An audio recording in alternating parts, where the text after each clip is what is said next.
സമസ്തയിലെ തർക്കം പരിഹാരമാകാതെ പോകുന്നതിൽ നേതൃത്വത്തിന് ആശങ്ക. പരിഹാര ചർച്ചകൾ പോലും നടക്കാത്തതാണ് നേതൃത്വത്തെ പ്രതിസന്ധിയിലാക്കുന്നത്. നടപടിയെടുക്കുന്നതിൽ സമസ്തയിൽ വിവേചനമുണ്ടെന്ന് തുറന്നടിക്കുകയാണ് മുഷാവറ അംഗം ഡോക്ടർ ബഹാവുദ്ദീൻ മുഹമ്മദ് നദ്വി. 24 എക്സ്ക്ലൂസീവ്.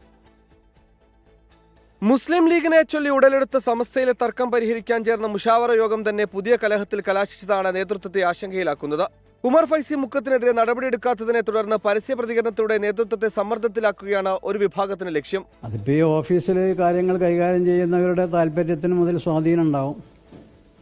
അതുകൊണ്ടായിരിക്കണം. മറ്റെങ്ങനെ ആവാൻ സാധ്യതയില്ലല്ലോ. എന്നോട് വിശദീകരണം ചോദിച്ചു 48 മണിക്കൂറിനുള്ളിലാണ്. എന്നാൽ മുഷാവറ യോഗത്തിലെ വിവരങ്ങൾ ബഹാവുദ്ദീൻ നദ്വി മാധ്യമങ്ങളോട് പറഞ്ഞത് ചട്ടലംഘനമാണെന്ന് ലീഗ് വിരുദ്ധ വിഭാഗവും പറയുന്നു. നദ്വിക്കെതിരെ നടപടി വേണമെന്നാണ് ഒരു വിഭാഗത്തിന്റെ ആവശ്യം. പല ഘട്ടങ്ങളിലും ഉമർ ഫൈസിക്ക് പിന്തുണയുമായി വന്ന നേതാക്കൾ പുതിയ വിവാദത്തിൽ പരസ്യ പിന്തുണയുമായി എത്താത്തതും ശ്രദ്ധേയമാണ്. അതിനിടെ പ്രശ്നപരിഹാരത്തിന് മുസ്ലിം ലീഗും ശ്രമം നടത്തുന്നുണ്ട്. തെരഞ്ഞെടുപ്പ് മുന്നിൽ കണ്ടാണ് ലീഗ് നീക്കം. 24 തിരൂർ.